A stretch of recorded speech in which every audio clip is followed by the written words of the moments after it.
This is something that is so hotly debated. There's only one economic theory that can work on planet Earth. I don't care if you think the free market can solve everything or if you think the state needs to control the means of production. I think that those arguments are fascinating and very important. I do think that they often miss the thing that is the most foundational. The way that my brain works, the only angle I've ever really cared to look at this argument from is that it doesn't really matter how you distribute power or wealth within the system if the system itself is set up in a way that is self-destructive. Traditional societies, indigenous societies, a lot of them have gotten it right and still have it right. But when we're looking at industrial societies, all of the economic models are running on the same basic engine. We extract resources from nature, we turn them into goods, we ship those goods all around the world, then we landfill them and we start that process all over again. And within that system is an entire global ecological crisis of carbon emissions and pollution and over-extraction of resources and ecosystem degradation. Whether that's happening through free markets or state planning, the underlying model is extractive and it collapses over time, either because you run out of inputs or because the waste breaks the system. You cannot run an infinite growth model on a planet that has physical limits and a finite amount of resources. For pretty much all of human history, we only had the ability to make things out of our surrounding environment and from natural materials. You had wood, stone, leather, cotton, natural materials. So anything that we discarded ended up breaking down and turning back into the natural environment. Everything in nature is a closed loop cycle. When a tree drops its leaves, the leaves decompose and become part of the soil again. Like 6 months ago, I was having a conversation with my grandma, and she said something that completely blew my mind. She tells me, I remember when polyester came out. And I was looking around at the room we were in, and I was like, the shirt that I'm wearing is made of polyester. The paint on the wall is a petroleum byproduct. The frame of her glasses was made of plastic. These are all petroleum byproducts, oil.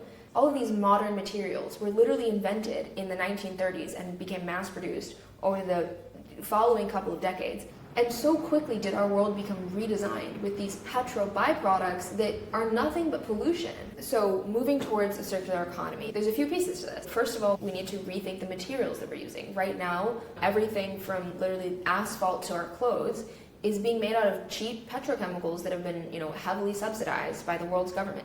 $7 trillion a year are getting poured into subsidizing oil and gas, and that is why these materials are so cheap to manufacture and so abundantly available. We can do a lot with plastic that we weren't able to do before it was invented. It is a modern miracle in many ways. The things it's done for medicine and science are incredible.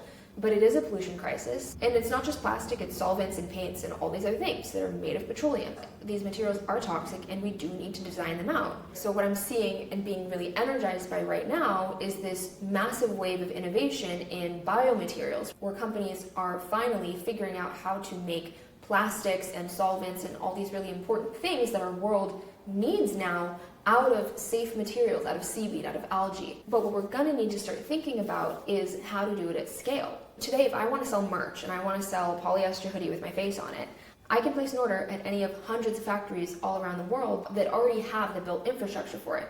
We don't have the infrastructure, the blank slate manufacturing capacity that we're going to need to divest from petromaterials and invest in biomaterials. So it's about materials, but it's also about how we design things. When I gave a speech at Web Summit, which is the world's largest tech summit, I ended up, being able to engage with the tech industry ever since then, and there's ongoing conversations there about what it means to go back to designing our tech, our phones and laptops, even things like our cars, honestly, at this point, to be longer lasting the way that they used to be. I think the Fairphone is a really, really cool example of this. It's a fully modular phone where you can literally take apart the phone with a normal screwdriver and you can replace the battery or the screen if you shattered it, or you can upgrade the camera. Whereas right now, the way that most of our smartphones are designed, most people who have the means to do so are literally just getting a new phone every single time their battery starts to run down. There's no reason why we can't replace them except that it doesn't make as much money. There is a profit incentive to keep things going the way that they are. We have growth mandates. Every single year, every company is trying to make more money than they did before. And so this is a deeply structural issue. I'm not trying to be overly simplistic about how to solve it. This is not an easy problem to solve. I guess what I want to translate here is that The way that things are being done right now is so divorced from the way that they have been done for all of human history. It's a brand new design. It does not work, and it does not have to stay this way. It cannot stay this way because you cannot run a linear system on a finite planet indefinitely. We can't keep extracting resources and turning them into trash. This argument here, it's not anti-market, it's not anti-technology, it's just recognizing here that if we want to have a civilization that lasts more than a few hundred years, we have to build an economy that actually functions within the ecological boundaries of Earth. And that doesn't mean giving up innovation, that means leaning into it. It means designing on purpose for longevity, for reuse, for regeneration, rather than this really cheap, ugly, and lazy system of producing an endless amount of stuff that's gonna break super fast and then landfilling it.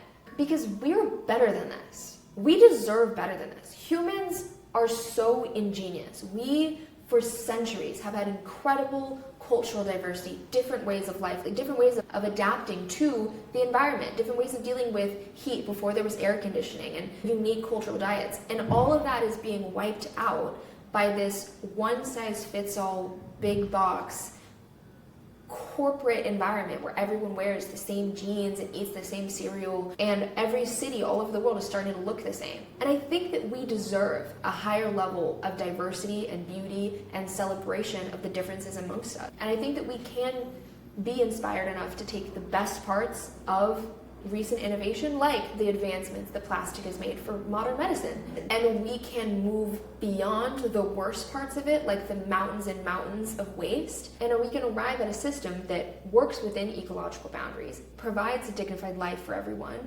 and celebrates the uniqueness amongst our continents, our cities, our individuals. As much as we do need to think about transforming systems at scale, scale is also part of the why we're in this problem. So a lot of these solutions, they're only going to happen on the local level. But if we can patchwork together a network of you're doing this here and I'm doing it there, then it can amount to a real systemic intervention. And I think that's the future.